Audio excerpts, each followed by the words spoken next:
Bila karena najis, babi kalian musuhi, mengapa kalian abaikan korupsi? Yang lebih menjijikkan daripada kotoran 1.000 babi.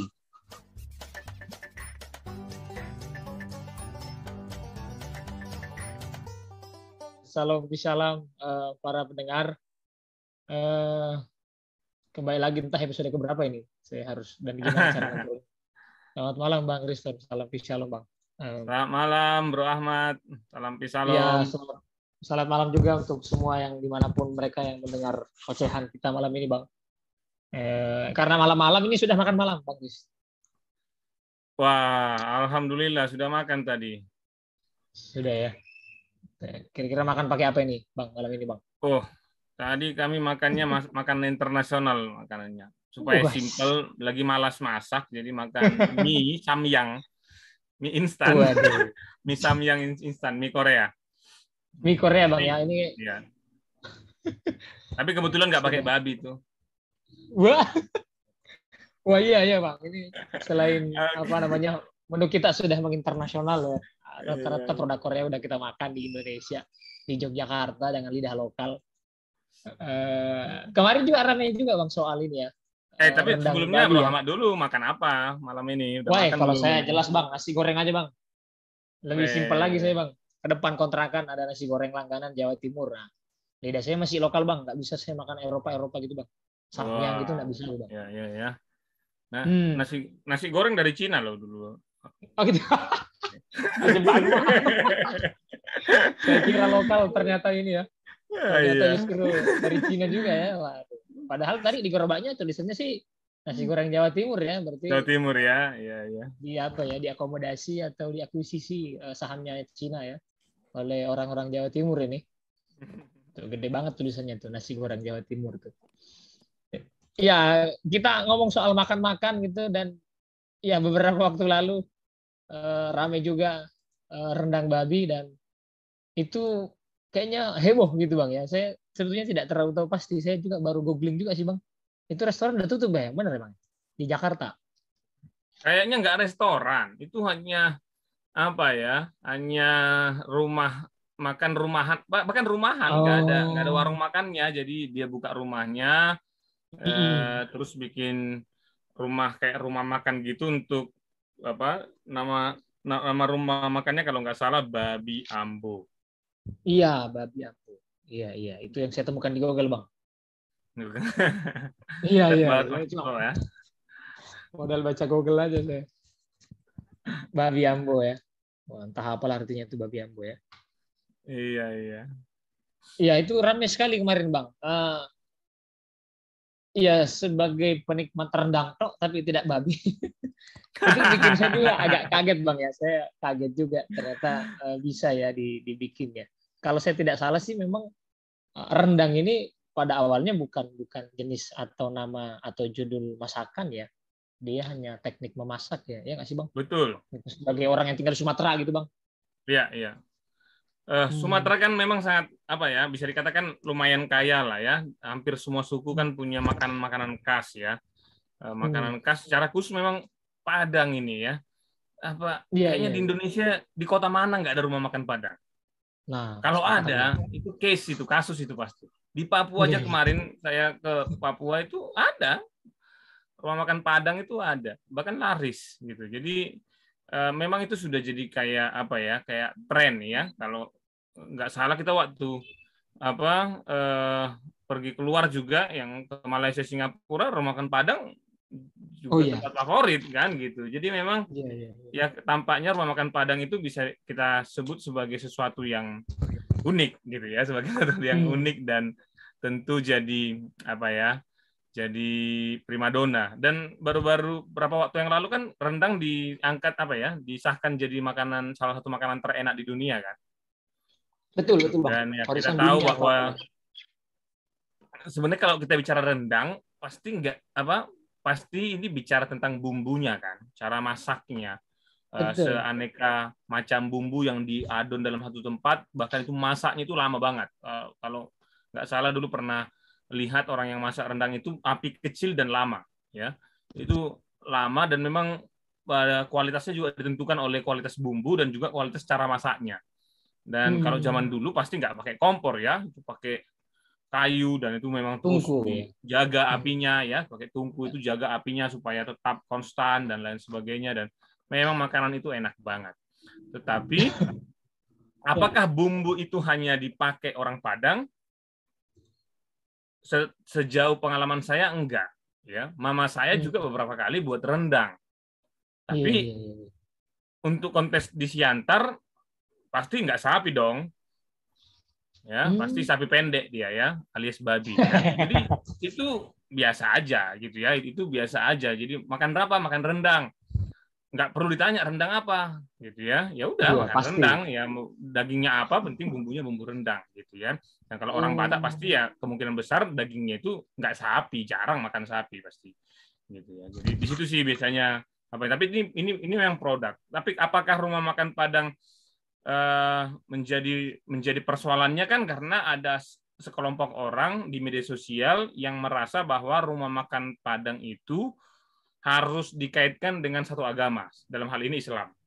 Iya. Nah ini nih yang mau saya tanyakan, kira-kira bagaimana sih sebenarnya, apakah ada ajaran dalam Islam yang mengkooptasi sebuah bumbu, sebuah jenis makanan atau sebuah jenis restoran menjadi bagian dari agama gitu? Atau kalau itu ada mungkin bisa kita ambil pembenarannya begitu. Iya, itu mungkin satu pertanyaan yang agak rumit Bang ya kalau spesifik seperti itu ya. Kalau di di Islam sendiri kan memang sebutlah memang salah satu keunikannya dia begitu banyak rules atau aturan gitu ya. Yang orang-orang populer mungkin sebutnya istilahnya fikih gitu atau hukum Islam. Nah, kalau akhirnya bumbu pakai agama gitu, itu yang sepertinya agak repot gitu. Sementara meskipun saya lihat kalau melihat bagaimana apa yang tertuang dalam Quran misalnya, justru yang diatur itu mungkin satu hal mungkin yang nggak concern adalah materinya yang pertama gitu. Saya rasa mungkin teman-teman Muslim kalau buka surah yang sangat khas itu di surah kelima kalau tidak salah ingat, Al-Maidah itu, yang memang secara istilah artinya hidangan atau makanan. Meskipun memang surah yang panjang itu tidak seluruh isinya soal tata boga atau kuliner gitu. Meskipun kemarin kita sempat juga geger-gegeran soal Al-Maidah, tapi ayat 51 kan. Itu nggak ngomong makanan itu 51 kemarin spesifik. Tapi kalau orang-orang Muslim mungkin buka Al-Maidah itu detail sekali tuh di Al-Maidah bagian depan tuh ada kategori-kategori atau ciri-ciri materi yang perlu dikonsumsi gitu. Tidak boleh bangkai dan seterusnya. Nah, itu yang materi Bang kalau saya perhatikan. Lalu yang kedua, selain materi-materi itu yang di punya concern teman-teman Muslim, yang kedua adalah cara memperoleh materinya itu Bang. Gitu. Jadi dia harus benar juga gitu. Jadi tidak sekedar yang istilahnya secara syariat itu materinya itu sah atau boleh untuk kita konsumsi, tapi juga cara memperolehnya gitu. Ya betul kita mengkonsumsi ayam atau sapi yang dibolehkan, tapi hasil korupsi misalnya, nah, itu balik menjadi haram misalnya. Nah, itu Bang. Maksud saya hari ini kan juga kita rame-rame soal materinya. Tidak boleh babi, pokoknya titik. Saya bilang ya ikut haram juga kalau yang kita konsumsi sapi betul halal, cuma caranya itu yang tidak memenuhi kaidah atau tidak thayyib atau tidak baik gitu. Itu yang menurutku saya rasa Islam agak concern di bagian situ Bang. Lalu muncullah istilah halal thayyibah gitu. Baik dan betul cara memperolehnya. Jadi itu yang agak unik gitu. Tapi hari ini justru saya lihat orang-orang seolah-olah memaki-maki babi ini gitu. Seolah kayak musuh gitu babi ini, dan itu juga walhasil saya lihat ini Bang, seolah kayak punya agama gitu babi ini. Jadi babi ini seolah hanya dia beragama Kristen nih. Jadi kalau rendang ini beragama Islam, babi ini beragama Kristen. Jadi kalau ada nanti rendang babi itu kan pencampuran antara Islam dan Kristen gitu. Itu yang aku lihat Bang gitu. Tapi apakah betul sebetulnya saya justru ingin melempar bola ini selanjutnya Bang soal babi gitu. Apa semua orang Batak yang Kristen itu juga konsumsi babi Bang misalnya? Dan bagaimana orang Kristen melihat soal halal haram gitu, ada nggak sih Bang? Iya. Uniknya sebenarnya gini ya, kalau nanti kita lihat kitab suci, Alkitab dalam konteks ini, ya memang ada prosesnya ya. Kalau nanti kita lihat perjanjian lama sebenarnya bahkan ada 2 syarat kan, boleh mengkonsumsi binatang itu syaratnya adalah harus membawa bia dan kukunya tidak kuku belah gitu ya. Permasalahannya kan babi ini kan membawa bia tapi kukunya kuku terbelah kan, kalau pernah lihat ya. Pernah lihat nggak ya? Pernah atau sekali Bang, lah gimana ya, itu kan kukunya berbelah ya. Sebenarnya bukan hanya itu, unta juga. Unta kan memang membawa bia, tapi kan unta juga kukunya kuku belah kan, kuku terbelah kan, hampir sama kayak babi gitu ya. Yang bisa kan contohnya kayak kambing ya, kambing kan kukunya bukan nggak terbelah gitu kan, ada sapi juga ya, kukunya bukan kuku belah gitu. Jadi di situ sih sebenarnya yang jadi konsennya. Dan tapi kalau kita lihat proses di Taurat banyak banget unta, kelinci ya, sate kelinci yang di Kaliurang bisa terancam itu kalau pakai Taurat ya. Ada banyak yang lain ya, ikan juga sebenarnya, ikan lele dan lain sebagainya yang itu nggak cocok secara Taurat gitu ya. Ada banyak hal ya. Tapi kan itu mengalami proses ya, proses adaptasi dan lain sebagainya, sampai akhirnya ketika itu ditanyakan kepada Yesus, jawabannya kan bukan yang masuk gitu ya, tapi yang keluar. Karena di situ fenomenanya adalah orang seringkali menghakimi apa yang terjadi pada orang lain, tetapi nggak pernah mengevaluasi apa yang keluar dari mulutnya. Caci-maki gitu ya, melakukan aturan-aturan secara ketat bagi orang lain, tapi bagi dia tidak terjadi. Kan itu yang sering disebut. Kalau mungkin Ahmad udah sering dengar lah itu ya, orang Farisi, orang ahli Taurat itu yang sering terus berkelahi sama Yesus itu kan. Gitu ya, memang tingkah lakunya di situ ya. Tingkah lakunya di situ, prosesnya mereka, sehingga Yesus bilang sebenarnya bukan soal yang masuk ke mulutmu loh, yang masuk ke mulutmu kan bisa kekontrol. Kalau kau nggak mau makan ya bisa kekontrol kan. Tapi yang keluar dari mulut itu kan, kok sudah keluar, repot urusannya. Kalau yang masuk ke mulut, aku salah makan, yang sakit ya aku sendiri. Tapi kalau aku salah ngomong keluar, hoax, keluar caci maki, keluar yang lain, banyak banget korbannya kan gitu ya, saksi dusta segala macam gitu kan, bisa banyak banget korbannya. Dan itu yang konsennya. Memang ada perubahan dari hukum menjadi sebuah aplikasi kehidupan ya, yang tetap ada unsur hukumnya di sana, tapi itu lebih ke bagaimana kita melihat dampaknya dari apa yang kita lakukan. Sehingga memang kesannya orang Kristen santai banget. Sampai ada istilah kan, semua berkaki empat bisa dimakan, semua yang di udara bisa dimakan kecuali meja, itu pun karena terbuat dari kayu kan. Gitu. Yang semua yang terbang itu pun kecuali kapal terbang itu pun karena dari besi. Ya, kalau enggak dihabisin gitu ya. Terus datang orang Madura nanti kan enggak apa-apa, nanti sisa-sisanya dari orang Batak kami gilokan katanya gitu kan. Jadi ya indah aja sebenarnya kalau kita guyonin kan.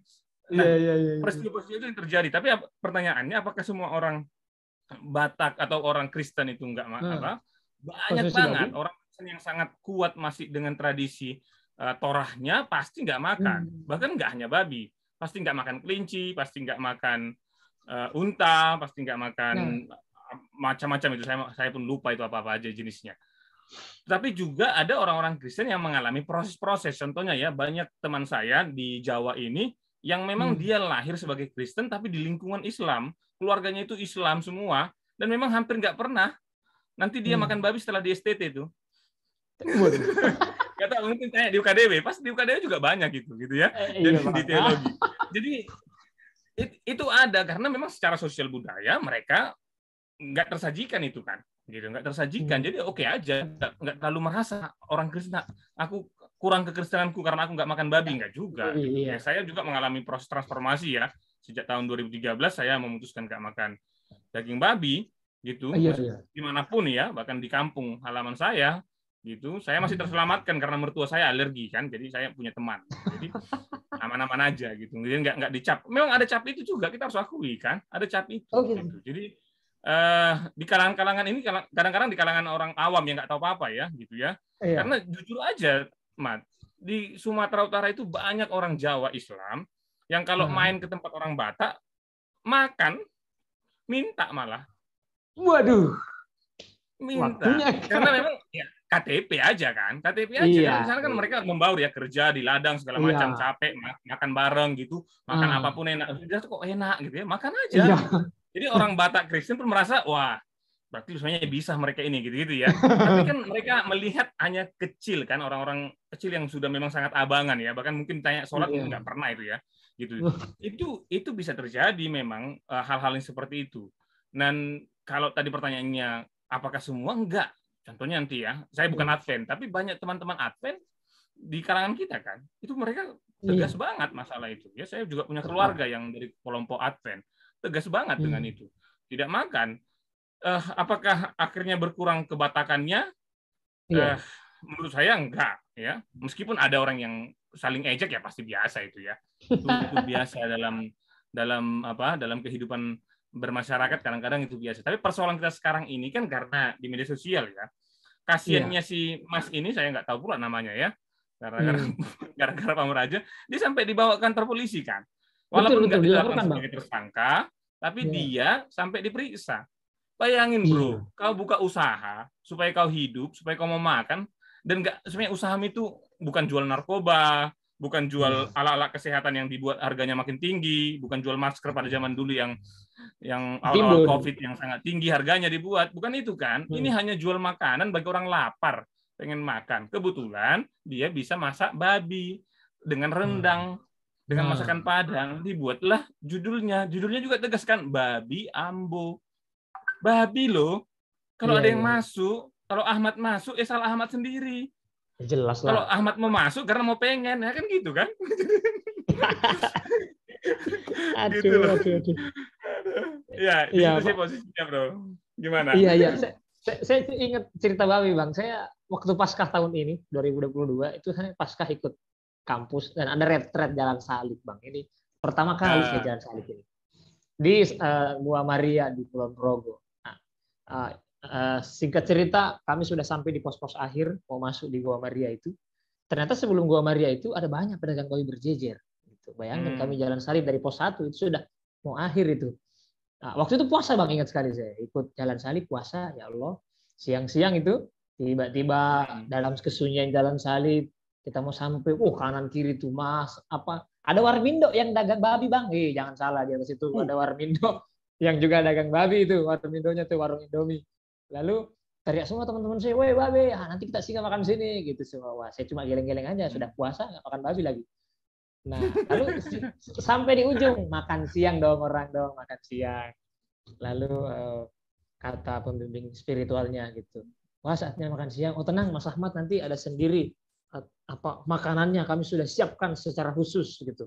Perhatiin saya kan cuma pindah jam makan Pak gitu. Nanti tetap saya makan kok, tapi cuma pindah jam makan, jam 6 baru makan.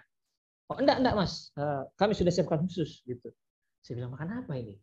Lalu dosennya lalu bilang, nah tiba-tiba makan saya datang Bang, kresek warna merah, nasi box ada tulisannya Ahmad. Ada namanya.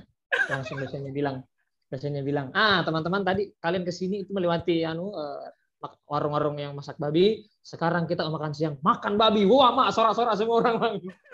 Wah, makan babi katanya. Waduh, dari tadi diidam-idamkan gitu. Lalu saya ngelus-ngelus dada gitu. Walah, ternyata orang makan babi nggak ajak-ajak saya. Gitu. Dan ternyata saya sudah di frame begitu, dan maksudku saya bisa melihat apa animo, dan saya bisa lalu melihat bagaimana stereotip orang-orang Kristen. Yang kedua Batak konsumsi babi gitu. Sementara Bang Riston menghalau stereotip itu kan gitu. Sudah ya Batak sih iya, Kristen juga masih, cuma tidak ikut adat ya. Tidak seperti umumnya orang-orang Batak yang punya stereotip makan babi gitu. Teman-teman saya Bang pendeta Karo itu tiap hari cerita BPK gitu di kelas gitu, dan saya loading gitu, nggak pernah lihat bentuknya, nggak ngerti rasanya gitu. Ini cuma ketawa-ketawa agak kecut aja gitu. Oh iya gitu. Apa babi Bang Karo Bang ya? BPK itu. Ada di Jogja itu, olah kisat namanya. Oh gitu, wise. Ini malah ngerti restonya Bang Kirsten. Iya. Tapi jadi pada akhirnya persoalannya di sini, bro. Persoalannya kan kita membuat satu bentuk makanan menjadi kooptasi tertentu bahwa ini milikku. Iya. Sedangkan yang diharamkan dalam Islam kan materinya kan daging babinya. Betul. Ketika dia jadi rendang sapi, rendang ayam kan nggak ada masalah kan. Persoalan yang paling utama kan di sini si penjualnya dengan jujur bilang ini babi ambo. rumah makan Padang dengan daging babi. Saya nggak tahu juga, ini harus riset lagi apakah dia orang Padang ya. Tetapi di Jogja banyak banget saya ke rumah makan Padang, nggak ada orang Padangnya lagi, orang Jawa. Iya, orang Wonogiri. Nggak ada. Aku pernah coba tanya-tanya gitu ya, nggak ada lagi jalur apanya pun nggak ada sama sekali. Hanya dia pernah jadi pegawai rumah makan Padang, dia mulai tahu-tahu bumbunya, dia buat sendiri. Banyak banget gitu. Makanya ketika coba rasanya kok nggak sama gitu ya, coba nanya-nanya gitu, yang pemiliknya ternyata udah orang Jawa, orang Sulawesi, yang lain-lain gitu loh. Dan ternyata itu ya oke-oke saja.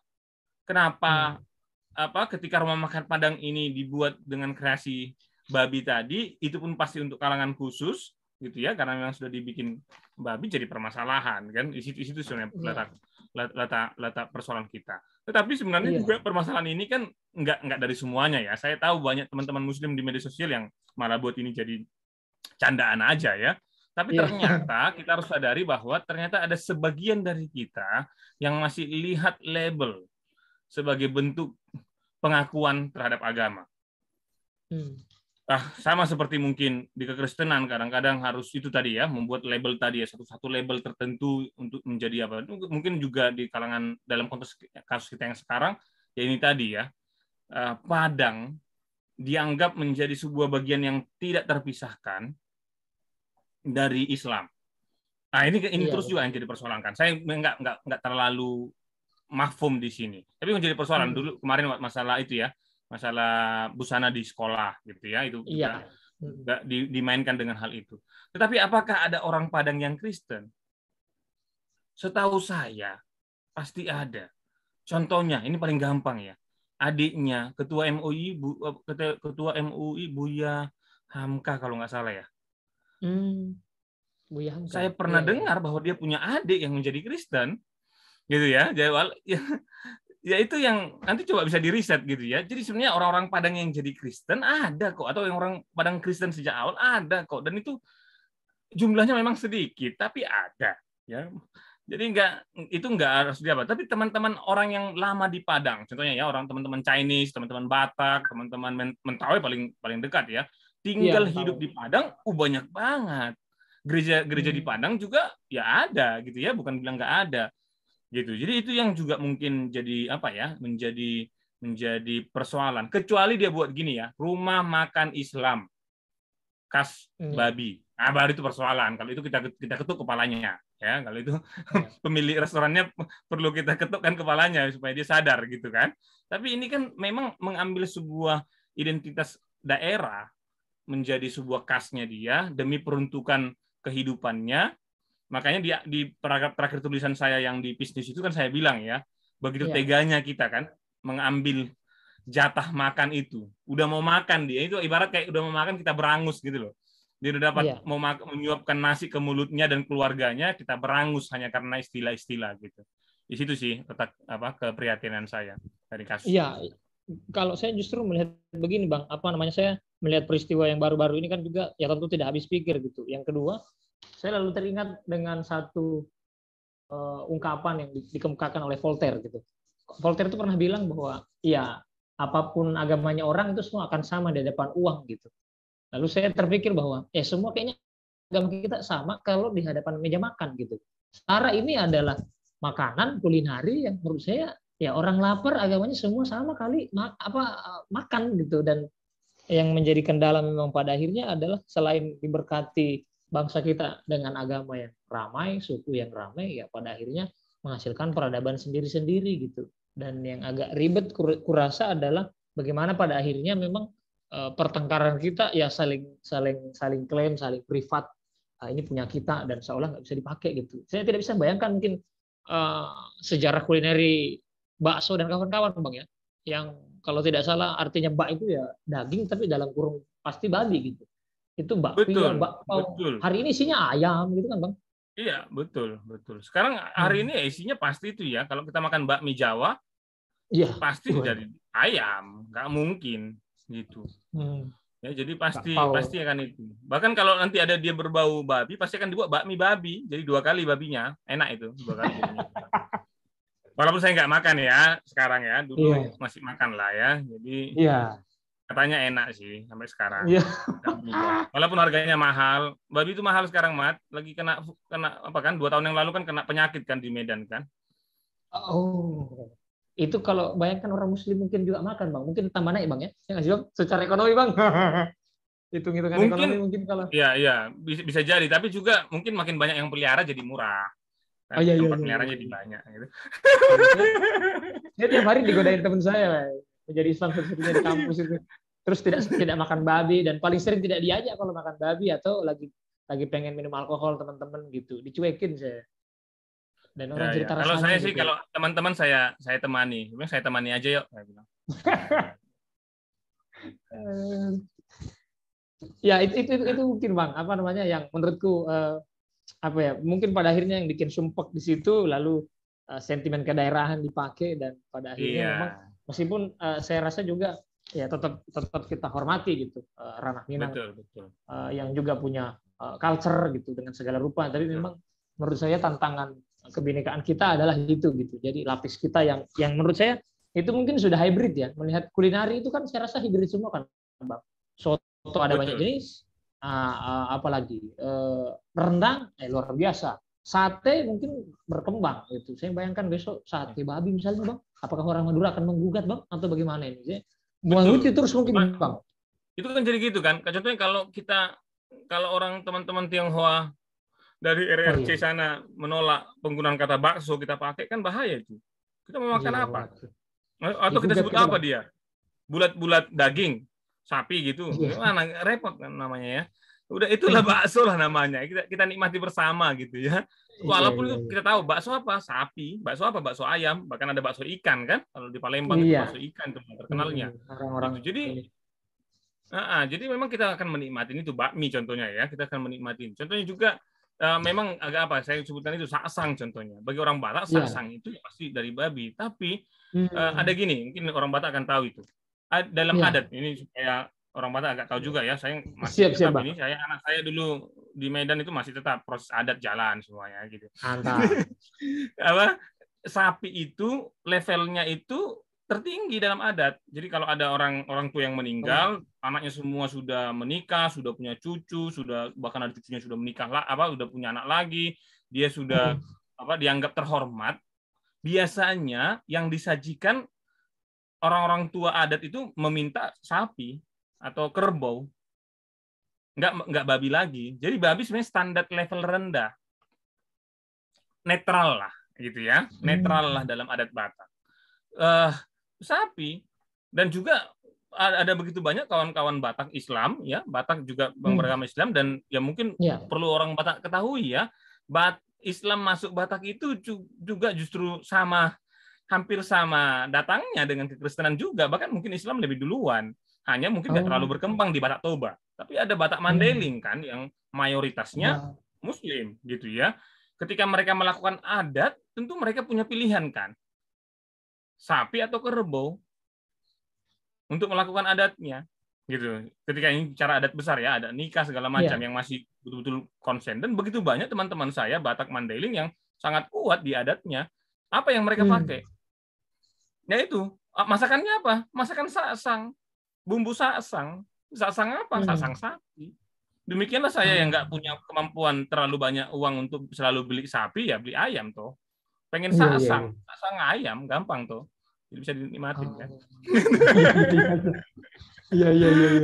Ini baru saya tahu, Bang, bagaimana hierarki sapi dan seterusnya, Bang. Itu mungkin juga pengetahuan bagi kita ya, bagaimana melihat adat, dan ternyata tradisi kita mungkin dekat gitu. Saya juga membayangkan mungkin teman-teman Dayak juga yang juga kan beragam, Bang, Islam Kristen di sana ya. Manado mungkin, Bang, kulinerinya lebih beragam lagi gitu. Wah, itu Papua lebih ekstrim. Papua juga menurutku pasti lebih canggih-canggih juga kulineri mereka gitu. Dan menurut saya pada akhirnya itu yang melekat sebagai bagian daripada kemanusiaan kita sendiri gitu, soal makanan gitu. Dan hari ini memang seolah itu milik 1-2 kelompok dan tidak boleh dipakai kelompok lain. Saya bilang kita sudah hybrid gitu, sepertinya enggak mungkin lagi memisahkan itu gitu. Tionghoa yang tradisi Chinese yang saya rasa juga merasuk ke tubuh orang yang merasa dirinya Indonesia tulen, tapi kan ternyata bakso Malang sudah diklaim. Bayangkan kalau kita nyari bakso kan bakso Malang tuh, Bang. Bukan bakso Sulawesi Selatan kan tidak ada. Gitu. Bakso Wonogiri itu enak gitu Itu kan. juga mantap. Jadi Nah, ikon tuh Bang. bakmi Gitu. Gunung Kidul kan. Bakmi yang terkenal di Oh Jogja bakmi iya, Gunung Kidul. betul betul Bang. Iya kan? Di Gunung Kidul ya 95% mungkin ya Muslim gitu ya. Hmm. Gitu. Jadi ya hal-hal itu jadi biasa kalau nggak diperdebatkan. Tapi memang agak unik sih ya. Memang kontes gini mungkin juga. Saya nggak terlalu berhak untuk ini, tapi mungkin sedikit pembacaan saya. Memang keberagaman di Sumatera itu agak unik ya. Hampir setiap suku mengklaim dirinya terhadap sebuah agama tertentu. Iya. Gitu ya. Jadi ya mungkin ada 3 suku yang mengklaim diri sebagai Kristen, Batak, Nias, Mentawai gitu ya. Iya. Batak pun sebenarnya nggak semua ya, harusnya hanya Batak Toba yang mengklaim yang sangat besar itu pun sebenarnya nggak juga 100% gitu ya. Tapi Aceh ya mengklaim ya Aceh Islam, Padang Islam ya, Minangkabau apalagi Iya. ya itu adalah Iya. Islam.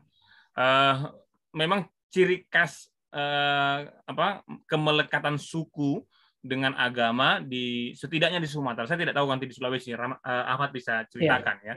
Iya, iya. Itu memang di Sumatera agak melekat dan kadang-kadang sulit kita pisahkan gitu ya. Iya. Jadi ketika ada orang Padang yang Kristen itu dianggap anomali pasti. Ada orang Aceh yang Kristen itu pasti anomali gitu ya. Contohnya di keluarga kami juga mungkin begitu. Tiba-tiba ada orang datang dengan marga Nenggolan, dikenalkan ke saya Nenggolan gitu ya. Tiba-tiba dibilang saya Islam, mungkin keluarga saya pun akan syok ya. Ada ya Nenggolan yang Islam gitu ya. Ada aja gitu ya. Sebenarnya tapi karena saking tertutupnya kita membuat akhirnya hal-hal yang di luar sana yang ternegasikan dengan sendirinya. Akhirnya mungkin mereka nggak merasa lagi bagian itu gitu ya, nggak merasa lagi bagian suku itu karena sudah semakin kalau kita mungkin lakukan penelitian lebih lanjut ya mungkin akan banyak orang Padang yang nggak mengaku lagi sebagai Padang karena dia sudah mungkin keturunan ketiga keempat dari nenek moyangnya yang sudah menjadi Buddha, sudah menjadi Kristen, sudah menjadi Hindu mungkin begitu ya, kita nggak tahu ya akhirnya mereka udahlah nggak usah peduli lagi asal usul gitu kan ya, apalagi di tengah-tengah kehidupan metropolitan ya itu mudah banget. Ya itu mungkin saya merasa juga mirip Bang ya. Saya sebagai orang Bugis gitu dan sekaligus Islam itu juga saya amati mirip karena genealogi Islam di Sulsel itu dari Sumatera Barat Bang. Jadi ada datuk-datuk yang datang dari tanah Minang lalu ke Sulawesi Selatan melakukan Islamisasi dan pada akhirnya menang lalu kemudian masuk Islam semualah Raja Bone, Raja Wajo, Raja Boa itu. Lalu ya meskipun saya juga belajar melacak itu. Cuma tadi saya rasa tepat analoginya Abang.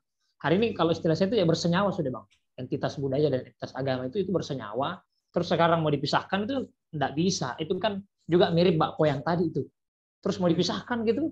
Saya rasa sekarang sudah bersenyawa dan tidak bisa dipretel satu-satu gitu. Seperti kita minum kopi yang ada gulanya, ada air panasnya, ada juga kopi hitamnya, diaduk pas rata. Pas kita mau pretelin lagi ya enggak bisa, udah nyatu begitu kok. Nah, cuma bagi saya sekarang yang menjadi tantangan ya tadi itu Bang, bagaimana nanti kalau kita nggak siap ketika entitas yang kita anggap orisinal itu tidak sesuai dengan paradigma kita gitu. Bagaimana kalau ada Bugis Kristen gitu? Lalu terus kita mau cabut kebugisannya sementara dalam bayangan saya kita lebih dahulu berbudaya daripada beragama gitu. Kan kita bisa pindah agama Bang. Tidak mungkin kita pindah suku gitu. Saya terus bosan Bugis pindah ke Batak gitu. Wah pindah, enggak, aku rasa enggak bisa Bang. Hanya ada kemungkinan beli marga itu bro. Ada. Iya. Tapi bagi saya nggak hilang dong. Iya. Tapi secara darah nggak mungkin kan? Betul Bang. Gitu. Jadi secara darah saya nggak mungkin sudah dilahirkan dari keluarga Batak. Saya bilang saya bukan orang Batak. Nggak mungkin gitu ya. Jadi tetapi untuk memilih agama sebagai sebuah keyakinan pribadi itu menjadi hak kan? Betul. Bahkan di undang-undang kita itu hak, bahkan juga di Duham itu juga menjadi hal yang hak melekat. Tapi kalau suku itu sebagai sebuah hak juga, tapi yang melekat nggak boleh diubah. Iya. Kalau mau kita ubah ya salah kita sendiri, ya kita akan kehilangan kehilangan kesempatan untuk menikmati diri kita sendiri karena itu sudah kita ubah. Tapi memang juga untuk agama juga banyak orang berpendapat seperti itu, bro. Itu makanya sejak awal harus dipastikan nih, ini gimana nih statusnya ini, gitu ya. Gitu. Sedangkan dia masih anak kecil yang nggak tahu apa-apa. Akhirnya ketika dia tumbuh berkembang, dia hanya akan bertumbuh di tengah-tengah kondisi itu. Agak berbeda dengan anak-anak yang bertumbuh dengan multikultural kan. Hidup dengan itu dia menikmati. Ya, itu juga tantangan bagi saya kan. Saya akan tinggal di Prambanan ini. Anak saya akan berbaur dengan orang Jawa yang mayoritasnya Muslim. Ya, ada juga orang Jawa yang Kristen. Jawa lebih enak sih bro. Jawa lebih cair ya. Jawa lebih cair. Agak Sulawesi sama Sumatera kayaknya agak lebih ketat ya. Kalau Jawa agak lebih enak, cair. Makanya saya agak senang dan akhirnya lama-lama di Jawa ini. Akhirnya menetap. Kan lebih cair ya. Ya nggak terlalu ada kondisinya ya, kita di sini diterima. Dan saya juga itu tantangan bagaimana dia membaur dalam multikultural, membaur dengan orang yang berbeda, sadar dirinya sebagai seorang Batak, tetapi juga tahu bahwa dia sedang berada di lingkungan orang Jawa. Gitu. Di mana langit dijunjung, disitulah bumi dipijak ya, gitu. Balik-balik silakanlah, gitu ya. Itu di situ posisinya, dan itu tantangan kita sendiri kan untuk bisa tahu. Saya mau juga pastikan bahwa dia tahu bahwa dirinya seorang Batak, tapi dia juga harus tahu bahwa dia hidup bersama orang-orang Jawa. Dia harus juga tahu bahwa ayah ibunya adalah seorang pengikut Kristiani, dan silakan dia berproses dengan itu. Dan dia juga harus tahu dia di tengah-tengah lingkungan orang Islam, gitu kan? Jadi itu kan juga penting untuk dia pahami nantinya. Dan ya itu akan akhirnya buat indah ya, akan indah kalau nanti dia akhirnya luwes main teman-temannya lagi kejar-kejaran di musola, dia juga ikut gitu ya, dia nggak takut. Saya malah senang. Ya. Kalau dia takut malah saya terancam kan? Gitu ya. Kalau dia bisa luas saja hidup bareng di sana, main-main gitu di sekolah gitu, kawan-kawannya istirahat main ke musola dia juga ikut tidur gitu ya, kayak bapaknya dulu gitu. Saja gitu. Itu kan yang malah kita senangkan. Tapi kalau dia sejak kecil ditanamkan itu beda. Ini enggak, bahaya, nanti lawan di sini teman. Waduh. Saya nggak bayangkan kehidupan dia nanti gimana ya gitu. Jangan-jangan saya menolak untuk mati ya karena saya nggak tanggung jawab Pak. Nggak tega melihat kehidupan seperti itu kan, gitu. Gitu kira-kira bro. Ya, makasih banyak Bang. Saya rasa ada banyak kali ya yang kita bahas ya malam ini Bang. Hanya perkara makan-makan saja kita bisa makan-makan ini ya. Dan seolah kayak nggak kemana-mana gitu perdebatan kita Bang. Saya juga merasa heran. Dan sepertinya memang tantangan keragaman kita makin ditantang gitu. Dan baru ngobrol makanan juga kita bisa geger-geger, ditambah di medsos, ditambah para politisi, macam-macam lah. Bagi saya makin hancur lah perdebatan kita ke depan gitu. Mungkin sedikit tambahan bro. Mungkin kalau bisa mereka banyak kawan-kawan yang sulit memikirkan itu, keberagaman itu sering-sering main keangkringan lah ya. Kita ini kan dulu waktu masih cekak-cekaknya sebagai mahasiswa kan kehidupannya kan ya angkringan lah ya. Itu kan semua ragam disajikan kan.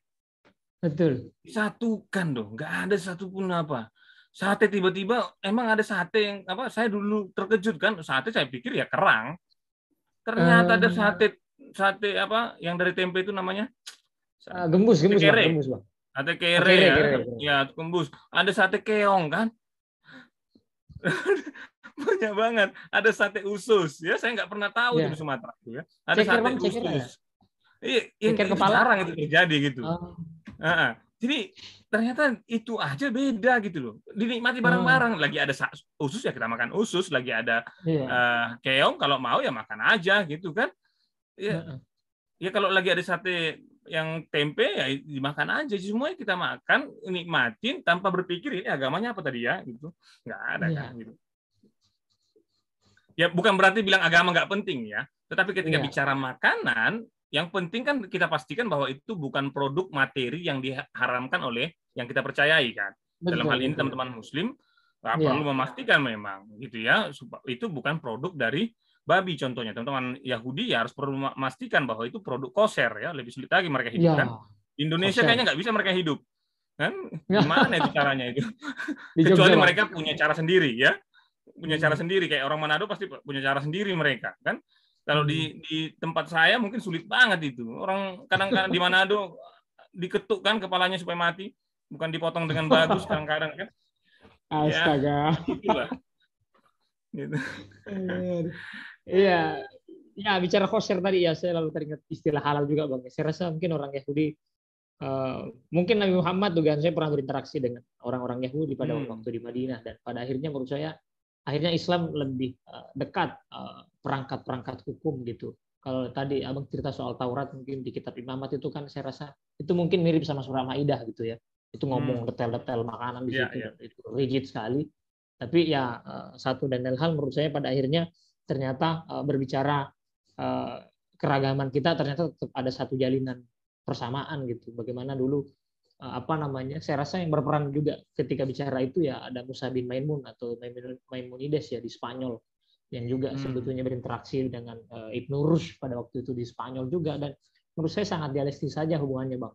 Itu. Tapi itu dulu sekali ya bagi saya. Hari ini kita baru ngomong renang aja berantemnya minta ampun, tidak mungkin lagi memperkaya gitu, tapi kita masih bicara soal itu. Dan ya lagi-lagi menurut saya pada akhirnya semua agama-agama ya akan sama di hadapan makanan. Dan angkringan tadi mungkin simbol kebinekaan gitu. Saya kalau cerita angkringan bang di 1 minggu awal pertama saya di Jogja, karena kalau di Sulawesi Selatan tiap hari makan di rumah, sekarang harus jajan. Itu di kampung saya nggak makan bang ceker sama kepala ayam bang.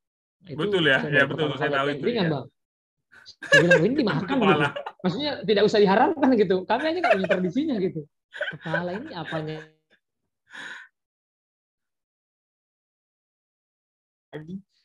Maksudnya di Sulawesi itu kayaknya lebih elit ya kayaknya makanannya tuh. Orang tidak makan. Betul kayaknya ya. Kayaknya juga saya gitu. ke Sulawesi Dibuang, beberapa bang. kali itu gitu. Iya kayaknya begitu ya. Lebih elit dan lebih detail dia ya tentang makanan gitu. Iya. Iya betul. Baru persara gitu saya bilang ya kita belajar keragaman gitu. Dan ya tradisi pada ini kan. Iya, itu aja kali bang ya yang kita boleh share. Gitu. Ya semoga pendengar kita mengerti apa yang kita bahas ini, dan yang paling penting sebenarnya gini, teman-teman ya jadilah gunakan agama dengan yang baik, sebaik-baiknya. Kita nggak sedang ngomong bahwa agama nggak penting tadi ya. Di awal ini Ahmad ini masih pasti kalau disuruh mengisi ke pengajian pasti masih ngisi ya. Saya juga kalau disuruh mengisi ibadah kekristenan saya masih ngisi, masih khotbah ya. Jadi bukan berarti hal-hal itu kita lupakan, tapi yang paling penting adalah coba masuk lebih kepada maknanya kan gitu ya. Kepada maknanya apa yang akhirnya kita perdebatkan itu dalam hal ini kadang-kadang hanya sekedar sampulnya yang kadang-kadang kita langsung cap ya, dan akhirnya kita nggak tahu kedalaman itu. Kita nggak tahu, saya juga kurang tahu apa yang dialami sekarang si pembuat kreasi makanan ini ya. Gitu ya. Jadi nggak tahu apa ya, dia pasti sudah jadi korban. Apakah dia mendapat pembelajaran kita pun nggak tahu ya. Tapi juga sebenarnya kalau kita mau jujur, kalau kita mau terbuka, dia nggak ada salah apa-apa. Ya, nggak ada salah apa-apa. Hanya dia dan dia juga jujur kan menyebutkan makanannya dengan sebutan babi langsung gitu ya. Itu saya pikir di Jogja banyak ya. Kan rumah di dekat UKDW kan, mahasiswa UKDW kan Ahmad kan. UKDW ya banyak. Orang Batak yang jual, Bang. Ya orang Batak yang jual, tahu itu saudara saya itu. Toba Nauli ya. Tapi kan terbuka disebutkan kan bahwa itu makanan. Betul. Olahan daging babi ya sudah gitu. Jadi jangan jauh saya bang. Nggak ada dusta kan di antara kita. Gitu. Menyingkir aku bang. Depan UKDW tapi ya tetap ini bang ada penyetan tahu tempe goreng enak di situ. Jadi sering kalau sampingnya ada penyetan juga kan? Ya nggak apa-apa. Makan satu makan penyetan, satu makan daging itu kan. Iya. Jadi kalau sering saya bilang gimana aku makan depan UKDW. Depan UKDW. Di situ ada dari Tistar 3 itu. Di tengah-tengah itu yang dijual seorang muslim, yang dijual penyetan telur, tempe tahu itu. Tapi jadi ikon gitu bang depan kampus saya tuh. Aduh. Beda sama depan itu. Insyaallah. Ya, para pendengar mungkin dimanapun berada, terima kasih yang mau dengar kawan-kawan. Ini rerasan dari dua sahabat yang berbeda kabupaten kota. Semuanya sama-sama penghuni DIY dan Jawa Tengah, dan sembari tetap belajar satu sama lain. Saya rasa kita bisa mengambil pelajaran yang tetap bisa dimaknai gitu di tengah kerusuhan wacana gitu dan kekagetan budaya mungkin bang ya, orang-orang di luar sana gitu, dan orang-orang tetap harus waras sih mestinya gitu. Itu dulu mungkin para pendengar. Terima kasih sudah mendengar dimanapun Anda berada. Semoga sehat-sehat semuanya. Jangan lupa makan begitu, karena itu yang paling penting. Kalau mungkin disuruh ibadah sama makan, saya sih sebetulnya milih makan Bang, karena takut mikir pas sholat itu saya mikir makan, jadi biasanya saya mikir makan dulu baru sholat. Itu mazhab saya Bang. Ya. Saya pernah apa itu? Saya pernah didebat orang itu gara-gara itu kan. Saya bertanya guyon kan. Mau sholat dulu atau mikir makan atau makan dulu mikir sholat, saya bilang. Iya. Dimarahin, itu nggak boleh digabung-gabungin. Waduh. Ya begitulah Bang. Ya. Terima kasih banyak Bang Dis ya sudah. Oke, sudah sip, berbagi, mantap. Bang, ya. Jangan Ya. penonton jangan lupa ikut Peacecamp supaya dapat materi-materi begini juga. Betul, ini juga soal makanan sering dibahas Bang, soal makanan itu ya. Bagaimana stereotip orang Batak, orang Kristen, apakah makan babi? Dianggap, apakah terhina orang makan babi? Saya bilang juga bahaya juga, stigma-stigma gitu. Ini padahal soal selera kan Bang ya. Itu kayak betul, yang mau tahu cerita saya nggak makan babi bisa bawa satu sesi ya. Tapi kalau sesi ini nggak sesi komunitas lagi ya. Harus ada kontraknya kalau itu. Wah ini berat ini, temanya makanan ini. Ya, teman-teman sekali lagi makasih. Saya ingin tutup dengan satu kalimat yang pernah dibuat Gusmus di dalam puisinya yang judulnya Ada Apa Dengan Kalian. Di situ ada satu petikan yang berbunyi, bila karena najis babi kalian musuhi, mengapa kalian abaikan korupsi yang lebih menjijikkan daripada kotoran 1000 babi. Itu kata Kiai Haji Mustafa Misri. Wow. Ya, begitu serem sih sebetulnya kalimat ini Bang, tapi ya itu mungkin menjadi catatan untuk kita semua lah. Saya juga, Bang Ruston juga, dan mungkin para pendengar. Ya, betul ya. Kita lebih banyak bicara soal babi, ternyata ada yang dibencikan daripada babi. Betul. Korupsi, keserakahan, gitu, dan segala macam rupa manusia menginjak manusia menghina ciptaan manusia yang lainnya. Saya rasa itu yang lebih besar yang harus kita kerjakan. Sekali lagi terima kasih kawan-kawan Bang Ruston, terima kasih. Sampai berjumpa lagi ya, Bang. Semoga nanti tidak ada kasus korupsi babi ya. Karena kalau korupsi kitab suci kan udah ada kan. Wes, ampun Bang, ampun. Ampun Bang. Oke, thank you teman-teman. Sampai ketemu lagi para pendengar, salam shalom.